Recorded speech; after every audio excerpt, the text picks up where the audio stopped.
Hello everyone and welcome to episode 119 of the Cherry Heart podcast. I'm Sandra and this is a crafty podcast featuring crochet, knitting and sewing mostly. You will find the show notes for this podcast on my blog, which is cherryheart.co.uk. That's also where you'll find my patterns. You can find me on Instagram as Sandra Cherry HRT. You can also navigate this video using the video chapters, which are listed in the down bar below, or by using the tabs along the bottom of the screen here. And that will jump you to the different things that I talk about.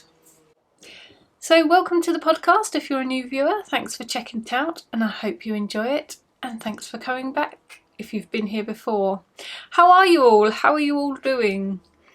I'm still up and down a little bit with the old health issues. I had my surgery, which was supposed to have fixed everything, but unfortunately it's not quite worked in the way that we thought it would.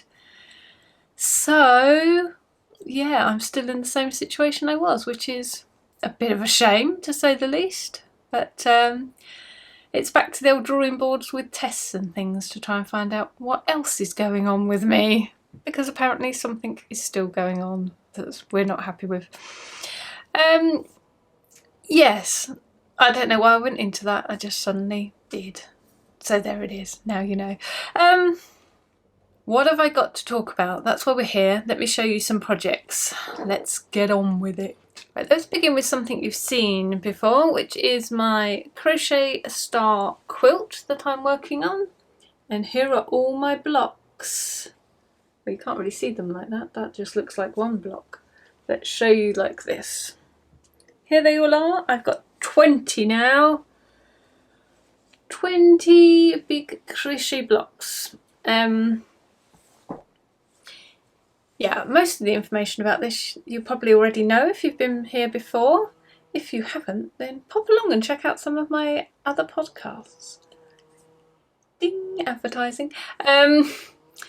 Yeah, where I talk about what I'm doing here. So yeah, basically I'm making up all of these blocks. And I've got some blue ones, some grey ones, and some pink ones. So I'm kind of making them in chunks, as it turns out. I made sort of an initial 10, and now I've been working on them again, and I've got to 20. I need 30 altogether, so I'm sort of doing it in little batches to kind of make it a bit more manageable, because it does take me quite a while to do them. You know, make a whole one of these squares up. Yeah, it's not, I haven't been enjoying the project massively. I quite like to do it. I definitely enjoy the block when it's done. I definitely want the project, but it's not such an enjoyable one to have in progress. Having said that, with this last sort of 20, when I put the last sort of 5 together, I felt like I was getting into the groove with it a bit more. I think it's going a little bit quicker for me now, and yeah, I just found myself enjoying the process a little bit more. So I might not leave it too long before I start my last batch of 10 while I've got that little bit of momentum. But yeah, because they're quite time consuming, I like to sort of do some and then work on something else for a bit. So yeah, and in reference to that, because I know some of you were asking me if there was a pattern or how I was making them. So I haven't got a pattern for this. This is just basically 2 colour squares and arranging them. So there isn't a pattern as such, it's more of just a technique really. But the idea for these squares like this and arranging them in this way, basically it comes from quilts, but also Tipsy Tessie. That's her Instagram name. She's is she a Therese or a Teresa? I'm not sure. I'll pop it up here. But yeah, her feed is full of beautiful sort of crochet in this kind of style, and she's like making actual quilts as well now, as well as the sort of crochet ones. Yeah, that's where I got the idea from, because she makes gorgeous things like this and I wanted to make something similar.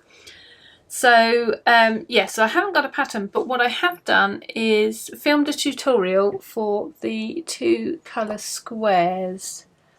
So I just made up some other ones in different yarn, and I was sort of using those as my samples. Yeah, so I've done a tutorial on how I do that technique, how I make those 2 colour changes, because I really like how it's like a nice neat clean change. So yeah, it's what am I saying? I don't even know what I'm saying. It's like it took me a few, you know, it's taken me a few squares to sort of refine it and get it, you know, so that I'm happy with it and get the colour changes, you know, as clean as I could. So it's just a tutorial to show you how I do that particular technique. But once you know how to do the squares, obviously you just lay them out and then you just join them, so that's fine. I also did a tutorial about the how I'm joining my blocks as well. It doesn't actually show you, so I'm joining them using a crochet join through the back. It doesn't actually show you how to do that crochet join because I've got a photo tutorial for that, but I'm just sort of showing you the order that I assembled them in. Just how I do it. I don't know if it needed that extra video, but I've done it, so I'll shove it up. Yes, so that will be coming soon. I've edited it now, so I've just got to get those uploaded and then I can get those released. So that's rather good. And then while I was making those, I thought I've been meaning to make for a long time a classic granny square tutorial. So I made one, when I did my Battenberg blanket, I made a solid granny square tutorial just to show how I make mine and how I did my modular joining technique, because the 2 things kind of worked in tandem. The way I made my squares kind of made the joining technique work. And the same thing with the granny squares. Once I had the solid square tutorial up there, a lot of people were asking me how I make my just regular granny squares. So I just wanted to put my tutorial on how I do that up there. I mean, obviously there's a million granny square tutorial patterns, so it's not unique or anything, but just the way I make mine is slightly different to some other patterns, so I'm just sharing the way I make mine. So I did some for solid granny squares, and I did another one just showing how I do change my yarn and weave in my ends. So I did some multicoloured ones as well. This is all lovely Stylecraft yarn I've used to make these, by the way. It's the Stylecraft Bellissima DK and Bambino DK. There's 2 different names, but it's the same yarn.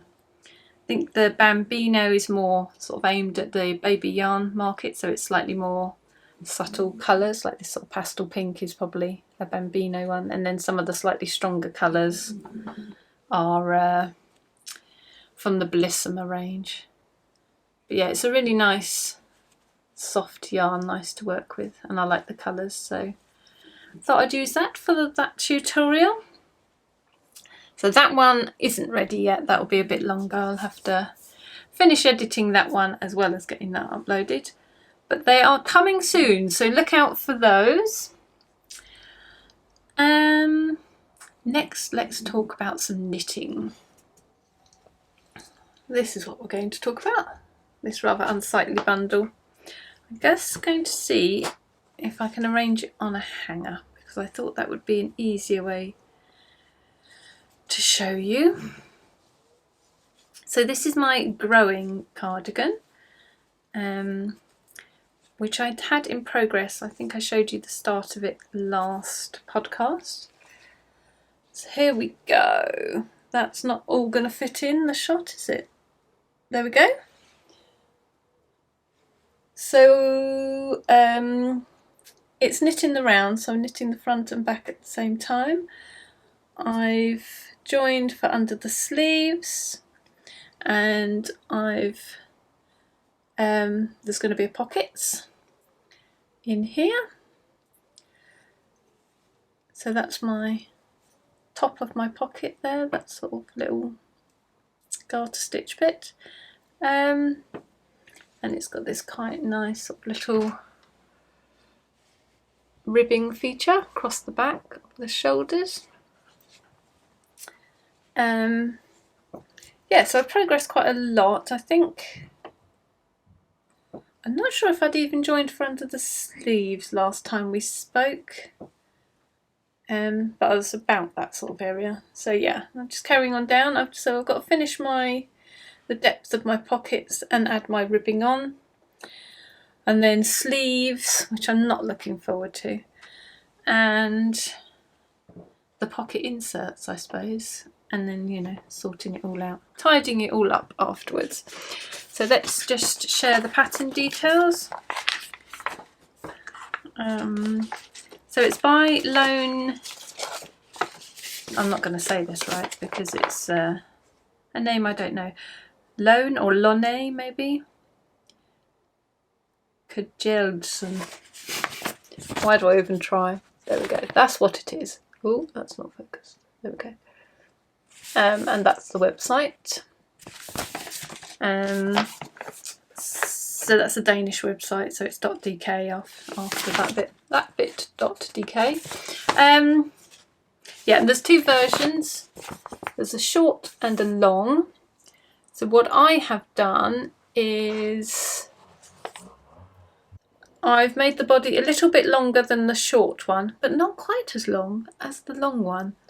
And then I'm going to do the pockets as written, I think I thought, for the short one. So it'll effectively work out like a short one, but I'm making it a bit longer for me, I think. So I'm going to probably use up a little bit of extra yarn for that, and I'll need some extra yarn for the sleeves probably as well. So I think I might run out of yarn. So I'm using this Drops Puna, which I think is colour 4, yes, which I think was called Taupe. Taupe? No, Taupe, isn't it, you say it? Not Taupe. Yeah, which I really like. I used that for my Pyrrhic vests and really liked how they turned out, so I thought it would work well for this cardigan too. Oh no, now we've run out of battery. I shall go and get a battery. Back in a mo. Right, well, I've tried to get the same setup, but I'm not sure if I've managed it. What was I saying? I think I'd finished. I think I was just saying I think I'm going to run out of yarn. But yes, it was very tight, the amount I got for the pattern anyway, so it was always going to be a bit tight, but because I'm making it longer, yeah, I probably have to get some more, but I'll keep going until I run out and then see how much more I think I need. Yeah, so that's how that one's coming on. So I'm going to focus on this a bit, see if I can get this a little bit further along, probably before I go back to my crochet star quilt. So the last couple of things to show you are sewing related. So if you've seen my Instagram, you'll see I've been playing with Liberty hexagons. There they are, aren't they? Aren't they pretty? I'm trying to keep them into sort of broadly into colour categories because I've been arranging them by colour. I sorted the fabric into colours to start, that's where it began. Just to sort of make sure I kind of had an even spread of colours, I suppose, and then I started laying them out on rainbows. I'm separating them into their colours again. Yeah, then I started to lay them out in rainbows, and now I'm like, shall I sew them up in rainbows? So what I was going to do with these little hexies is sew them into a fabric big enough to make a little needle case. I got some new Knit Pro needles recently, a new interchangeable set, so I thought I'd make a case to put them in, because the box they come in is quite huge and it really doesn't need a huge great box to keep them in. So I thought, oh, I'll make myself a nice little case, that'll be much easier. And I've got these lovely Liberty scraps from my Alice Caroline Flower Garden quilt, which was a block of the month subscription that I did last year.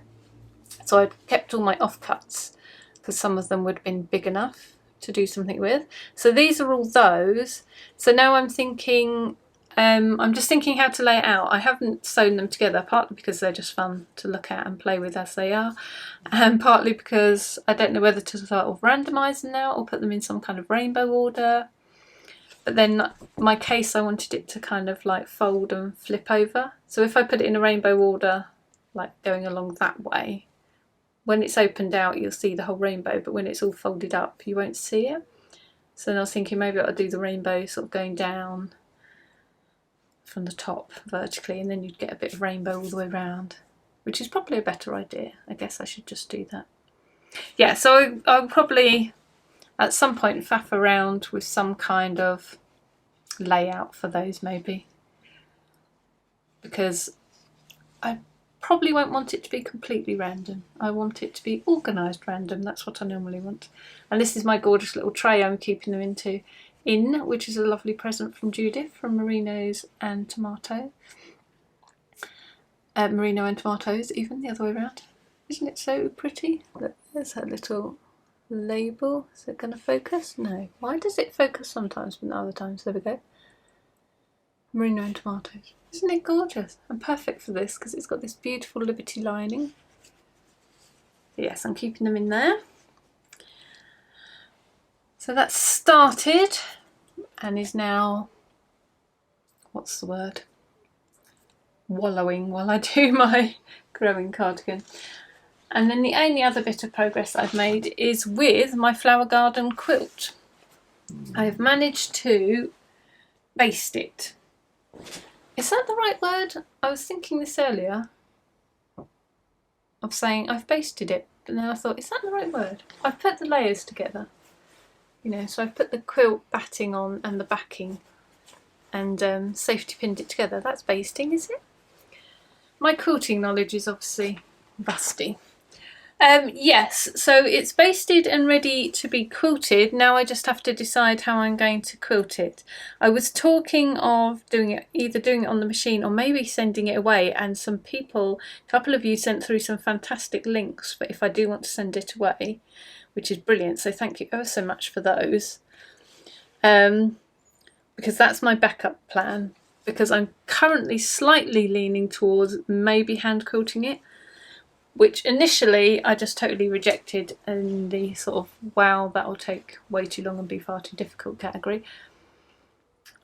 But then I think once people had started talking about that idea, a few people said it would be nice to hand quilt it, and I spoke to my sister and she said, oh, I think I'm hand quilting mine. And then I still thought, no, I'm not going to do that. But then I quite got taken with the idea of it, the whole thing being hand sewn. So these are all English paper pieced, so I've hand sewn the entire top together. So I do quite like the idea of saying the entire quilt is hand sewn. So for that reason I might sort of try quilting one hexagon and seeing how it goes. I was going to do like a little separate bit to test, which I probably should still do. But I'm sort of lazy and I kind of want to just jump straight in. But if it is a total disaster, then I think I might send it away to be quilted, because I'm not quite sure how I would do it on my home machine. Normally I just go for something very simple like straight lines, but it just feels like it wouldn't quite suit there. Oh, this may win the award for most interrupted podcast ever. I'm not sure. I was talking about my Alice Caroline quilt, wasn't I? But I think I'd pretty much finished talking about that, and I think I've pretty much finished the podcast actually, so another 5 minutes and I would have been there. But yeah, that's all from me. So thanks so much for joining me. If you liked the podcast, if you would like to subscribe or give me a thumbs up, that would be fantastic. And yeah, thanks for watching, and I'll see you next time. Bye! Great, now there's a plane going overhead. Yippee, I'm so happy. Woohoo! Mr. Power Tool's back with his power tool that he's so proud of. Why? Why do these people sense that I'm recording a podcast and think, I shall get my power tools out now? I'd like to do my podcast now, if that's okay.